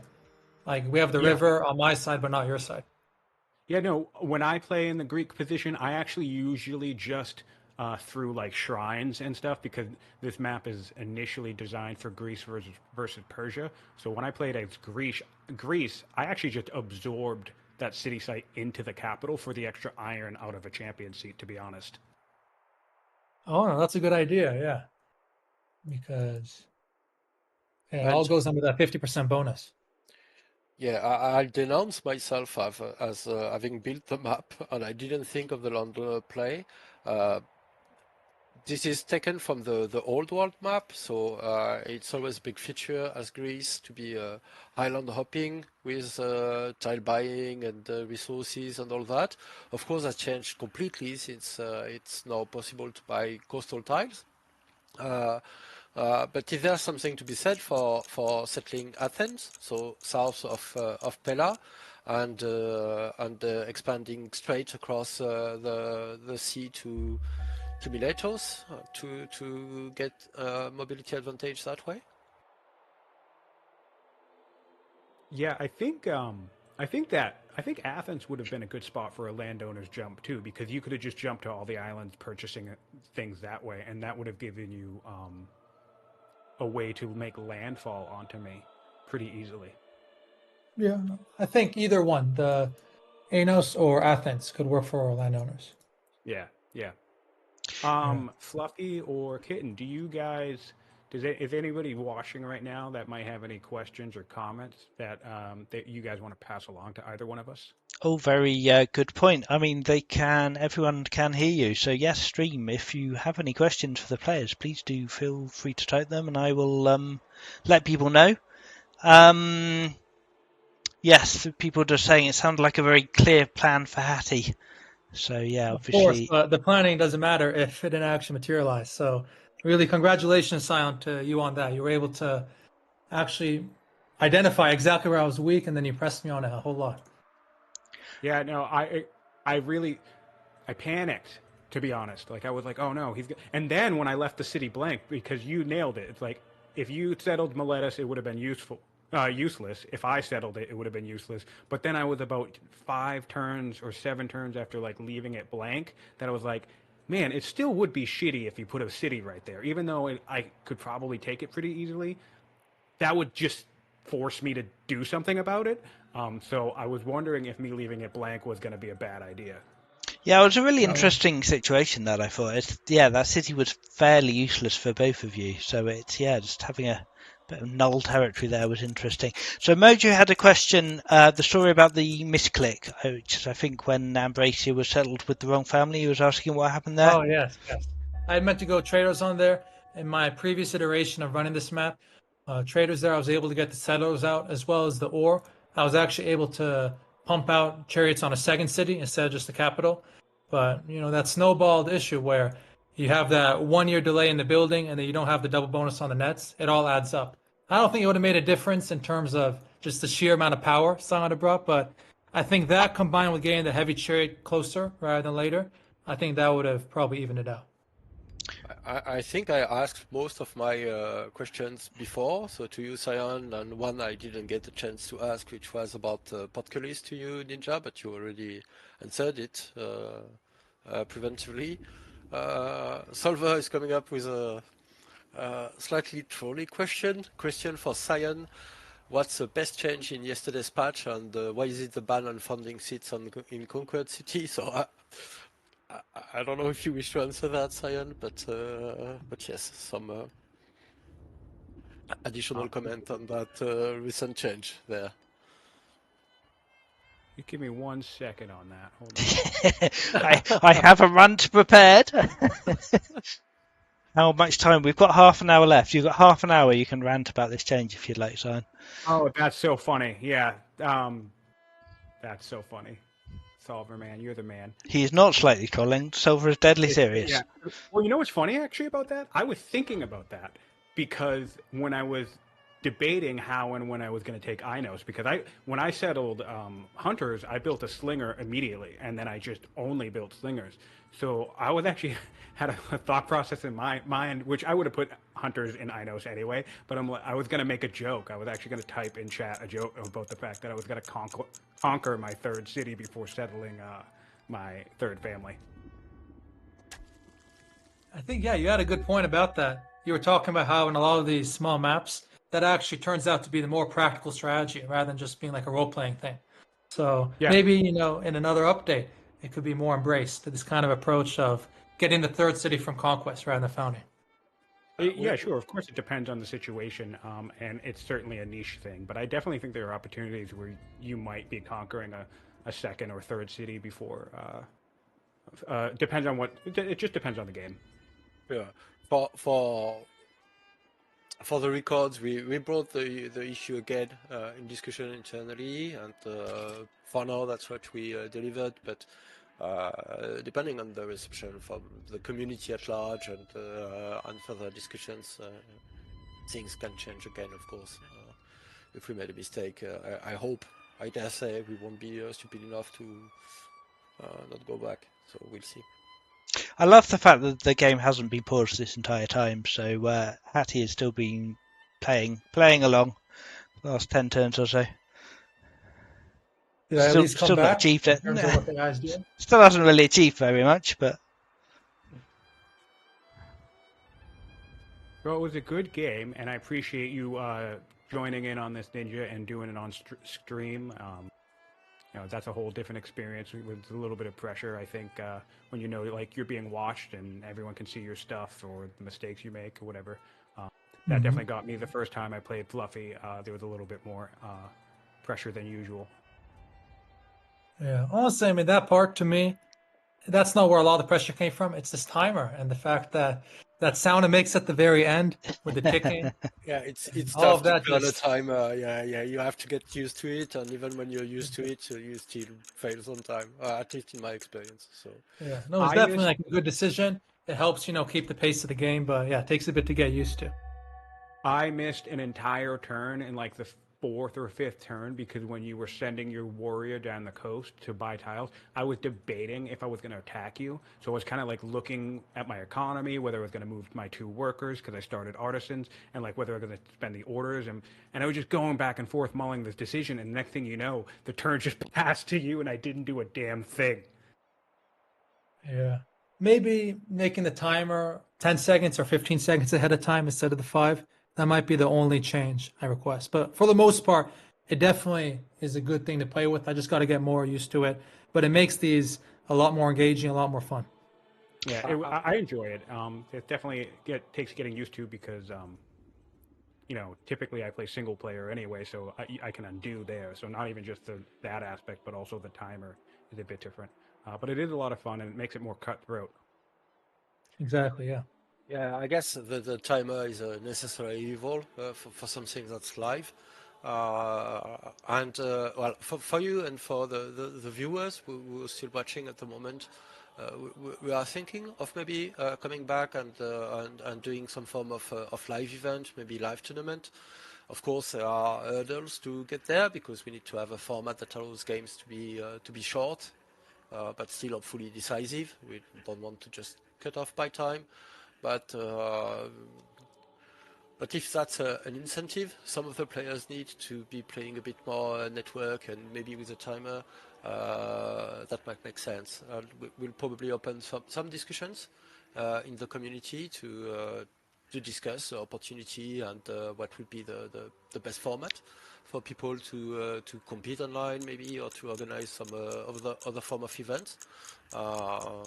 But yeah, I think there's quite a bit of demand, it seems, in our community for this kind of thing. So thank you both very much for participating and engaging in the debate. That's very cool to see, and hopefully we can set up more of that. I don't know if you would be game for more yourself on, I don't know, a rematch or maybe another duel game or something else entirely. But yeah, feel free to suggest if you have cool ideas. They're all welcome. I'd be happy to do a rematch.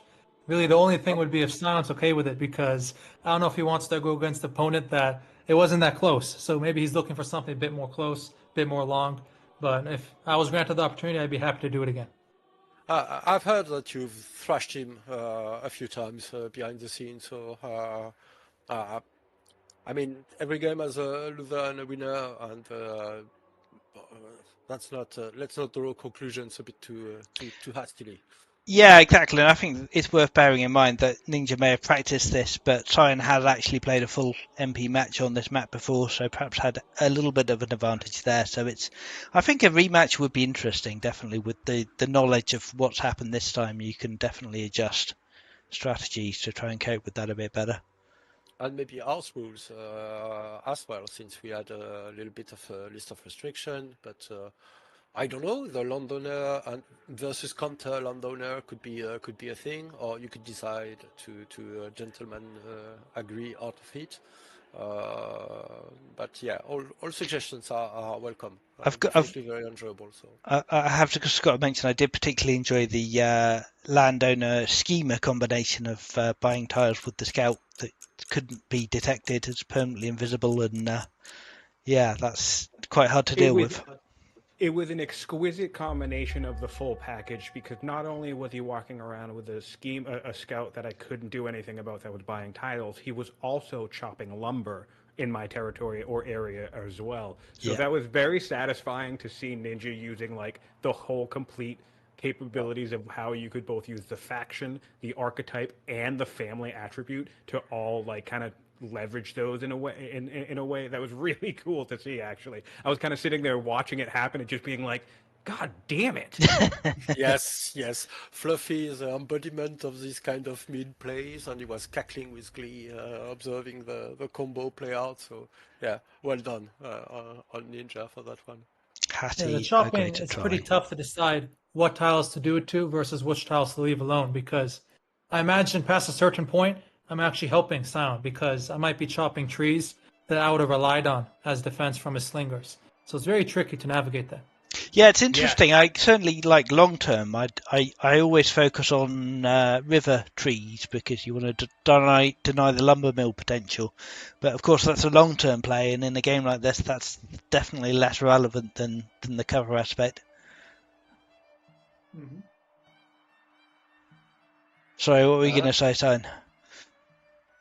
oh, nothing. I think I was gonna ask what it was like on your guys' end, because I believe this is the first time you've kind of streamed and like spectated and commentated on a game between two players in a multiplayer match.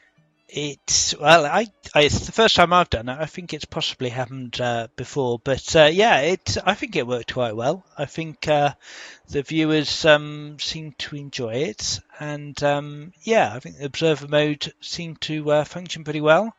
It's interesting even with two people. It's quite hard to keep up with everything that's going on a turn. Flicking around between Yeah, events I and was wondering. That's a question I had. You don't really get to see our like the perspective of our mouse movements and what we're looking at, right? right, Not the right. mouse movement, no. There are quite a few things we could improve, mainly details, like having music, even if you uncouth people are not researching drama, maybe, things like that. We've commented a few games before, but it's been a long time. I remember the what did we term it? The idiot match between me and someone from the community at the time that Fluffy commented on, but that was really early day for the observer mode with quite a few bugs there. So we're definitely in a better place. And we had That was the Dead Sea Duels tournament, of course. We had a bit of commenting, I believe. Soren commented a couple of matches for that. yeah, but I didn't do comment, and I don't know if you did at that time. I don't think so. We had the Hill tournament, so the scenario-based one that was about 2 years ago, where we commented as well. But the experience of co-commentating might be a first for me. I don't think we've done that before. We've talked about it a few times, but I don't think we've done it before. That was definitely enjoyable. Makes it a bit easier to keep up with chat interactions and all that. So, well, for me, definitely enjoyable. Yeah, Even same. so, It was definitely a good experience. So yeah, I think it worked pretty well. Let me ask a question, both of the people on the voice call and anyone in the stream chat. What kind of games would you be interested in playing? So obviously we've got this has been a pre-made map, small map with a duel. If you're talking about what kind of things you'd like to see or play as a duel, what would be interesting to watch? Obviously we've done in the past, we've done similar pre-made maps like the Dead Sea map, which is just a one city versus a one city. We've done the Hill tournament with custom scoring and no city building, just fighting. And then there's this kind of thing. Is there anything you'd particularly like to see that we haven't done or would like to see more of?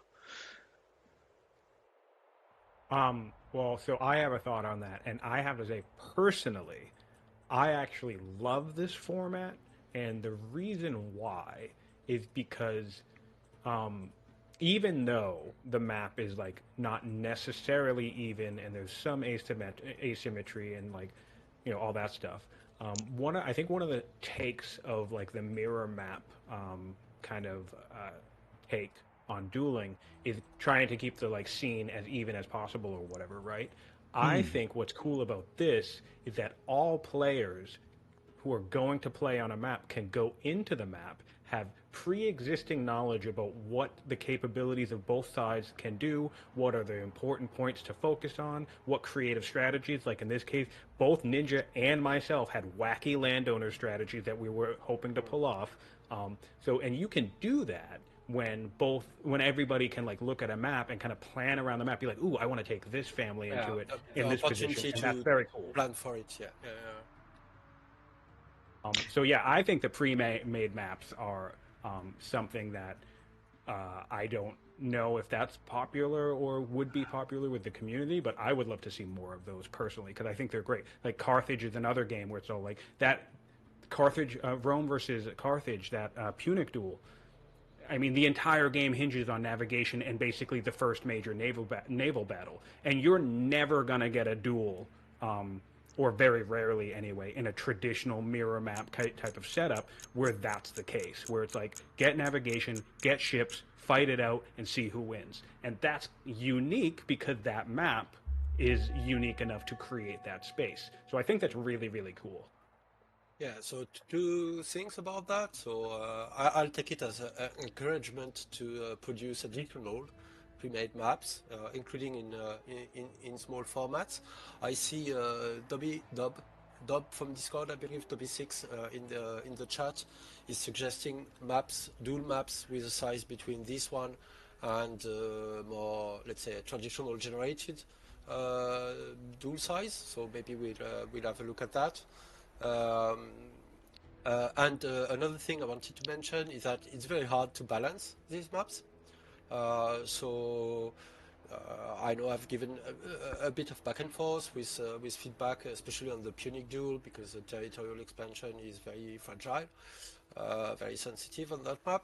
But if you have balance remarks or points to make, don't hesitate to do it, including people in chat if you get if it makes you want to play them and you get some experience, don't hesitate. We can adjust a bit.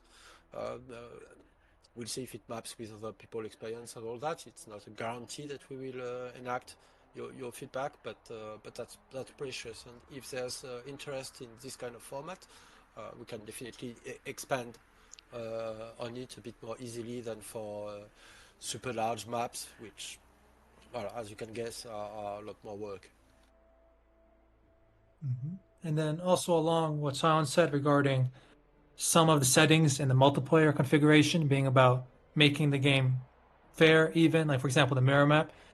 I think another avenue that people would usually do would be the minimal or no event level. But the fact that we did high today, and I actually enjoyed it a lot, even though with that spearman that complicated things a bit from Sion's end, on my end, I had a lot of engaging events that I would never actually usually see in a normal game. So I didn't feel as if it made it unfair. So that actually showed me today that both high event level as well as a fair game, those can both take place. Also, actually, on that note, the spear is the obvious one, right? We all saw that, and clearly, if he's going a heavy chariot strategy, that's like a game changer. But I actually got about 3 or 4 different events that were basically events that I had no other option but to dump gold on them, and I think I spent an extra 12 to 1,400 gold on event choices that were just, hey, you're about to piss this guy off, or like I had to imprison my religion head, right? And they were already a builder.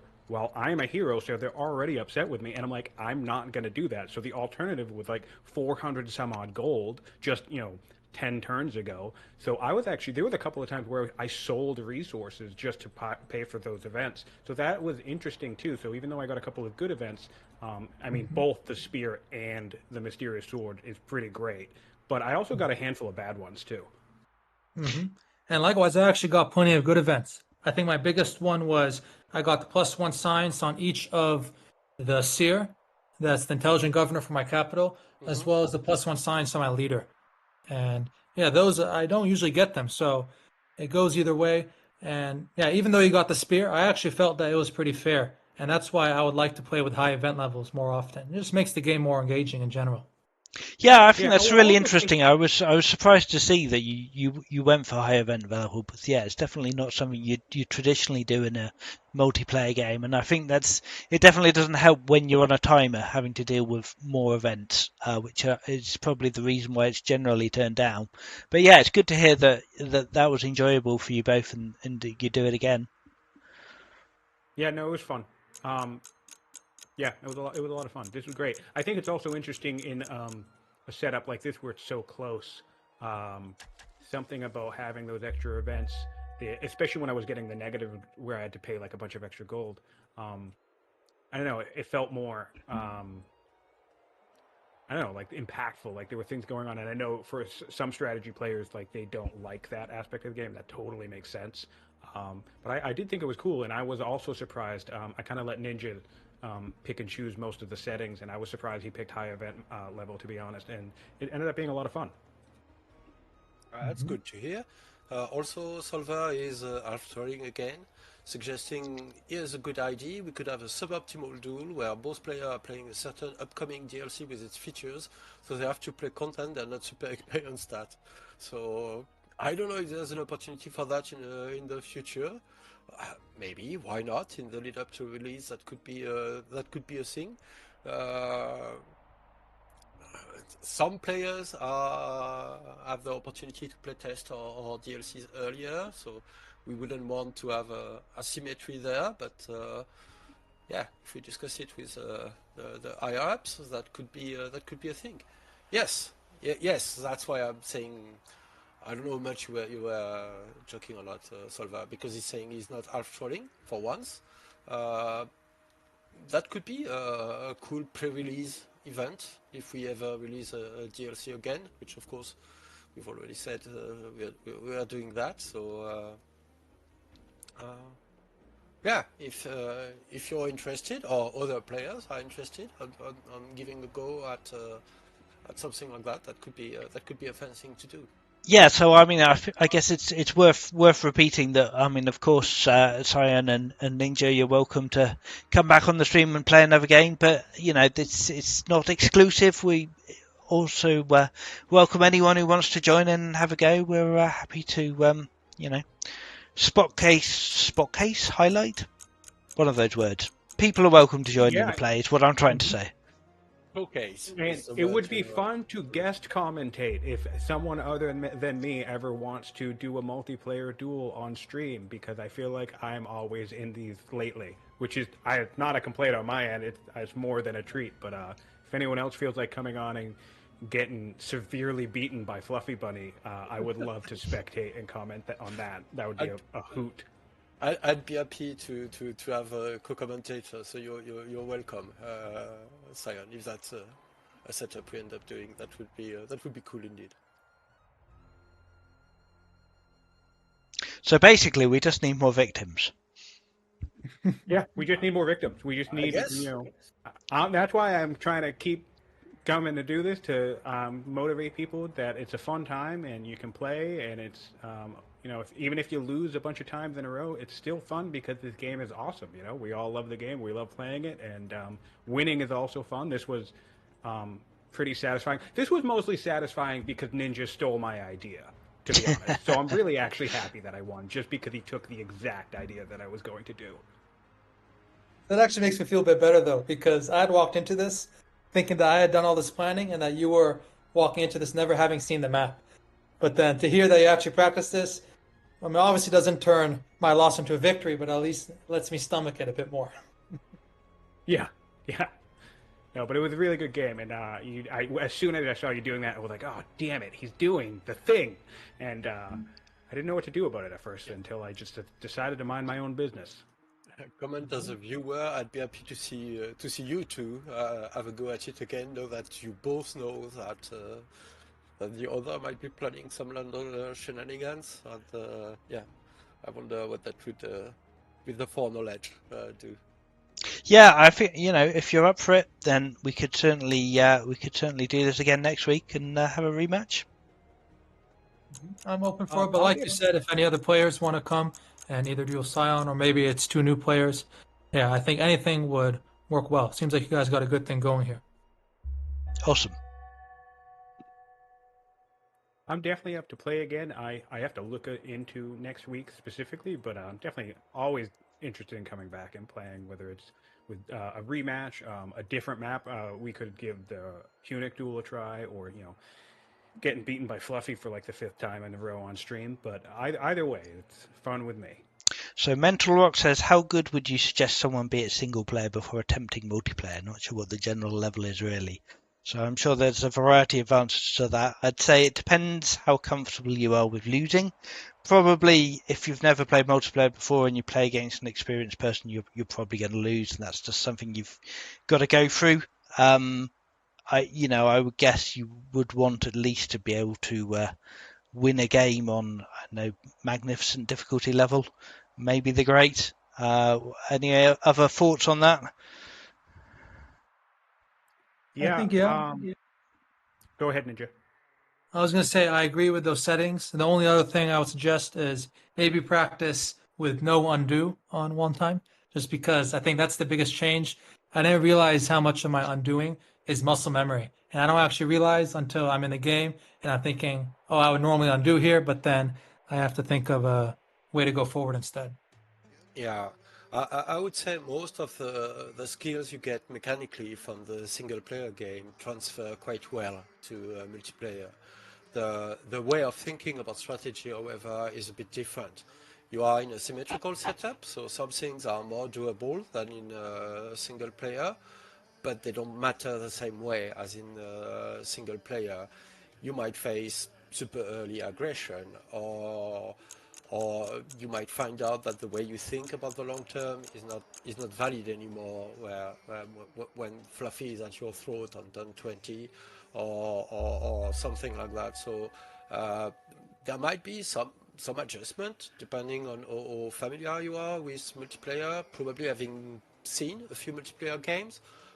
Whether it's like narrated cloud games, as Alcaraz put out on YouTube a few years back, or some of the live streams we are doing might help. But at the end of the day, it's exactly the same game with the same rules. So everything you understand mechanically about the game will be the same. A human will definitely tend to push you out of your comfort zone more often, so you have to be prepared for that. Probably you lose a few games, or at least one early on, but it's more accessible than it looks, I think. Yeah, I I don't think will it's. say, Sorry. sorry. I was just gonna say. I think there's obviously lots of different ways you can play multiplayer. There's the duels like this. You can play in big free for alls. You can play in teams of players against each other. You can play cooperatively. So multiplayer covers a lot of this aspect. And I guess we're probably mainly concentrating on duels, having just played one here. But yeah, there's lots of different ways to do it. And you've got cloud games as well, in which case you can sometimes use undo. Is often enabled as opposed to network games where you never do have undo. Sorry, go on. No, it's okay. One thing I will say is even in something like a dual setup, which is kind of like the rules of the game are the same. You're playing the same game, but it's a very different arena if you're a single player game because there's only one other opponent. That other opponent is just as weak or technologically like unadvanced as you are. If it's a mirror map, you essentially know where they're going to be. So there's like a lot of different changes, but one thing that I found myself surprised with because I avoided multiplayer for about 2 years until I got into the playing multiplayer last summer. Um, the skills definitely translate. So if you play a bunch, even though there's going to be a little bit of an adjustment or a learning curve because a human player obviously plays super different than a computer player, once you know the game and understand certain tips and strategies and different things, it translates to multiplayer surprisingly well. So if anyone out there has been a little nervous about dipping their toes into playing with other people, I would say give it a go because when I did it last summer, I was actually surprised at A, how fun it was, but also B, not to toot my own horn, but like actually how well I did. I was expecting I was going to lose every single game I played because I wasn't familiar with playing online multiplayer, but I actually did pretty good. And so that's fun. Yeah, and also I think we have a great community. So obviously not everyone is as talkative or anything, but I would go out on a limb and say you're more likely than not after you've played your first multiplayer game, assuming a duel, but it's even more true in a larger game, free for all or something. You will have the opportunity to talk about it with your opponent, to go over it, to discuss it, and to learn, probably even quicker than in single player, providing you already have some experience about the game and the mechanics and all that. So. Yeah, I'd say Yeah, and that's the other thing. No, go ahead, Fluffy. Go. you definitely want to know the rules of the game. You definitely want to know the mechanics of how to play the game before you jump into multiplayer. But I don't think it hurts to do so, and especially if you're I would recommend doing a network game over a cloud game because it's just so much faster. If you're playing live, you can fail faster and learn more than you can in a cloud game that's going to take weeks or months. And if you want to get into a multiplayer game, then the old world Discord is a good place to be. Certainly, Dob is ever present and always keen for a game, so you'll definitely find an opponent there if you want to play. And yeah, just jump in and have a go. Really. That's a fun time. Mm-hmm. Okay, well, I think we will probably wrap up then. I think that's been a good chat. Thanks everyone for playing and participating and watching. And as Mental Rock saying, I think the timer would be a big issue for me. It takes so long to play sometimes. Well, you don't have to play with the timer. Yeah, it's definitely not required. I think if you're, we have it on because we were streaming for people's entertainment. We wanted to keep the game interesting. But if you can agree with your opponent, you absolutely don't have to play with a timer. Although obviously if you're playing live, then it does help keep the game moving. But there's a variety of options. You can slow it down a bit as well. You can have a slower timer. But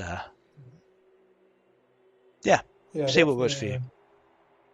Something where I think once you use the timer for the first game, then you get someone used to it. So going to my second game, I'll probably be a bit more comfortable with that. Was this was actually your first game with a timer, Ninja? Yeah, Yeah, I no. will, because we usually do FFA over the weekend, and we just don't have any timer, and we just let people play to what they want. But the timer is definitely a good change, and I think for network deals, I'll probably start using it in my own games too. Cool. Yeah, no, definitely. Yeah, that will make a big difference then. Yeah, if we do a rematch, I'm sure that will be a noticeable change in having experience with it. Yeah, but I mean, apart from that, thank you, Fluffy and Kitten, for doing such a seamless hosting experience.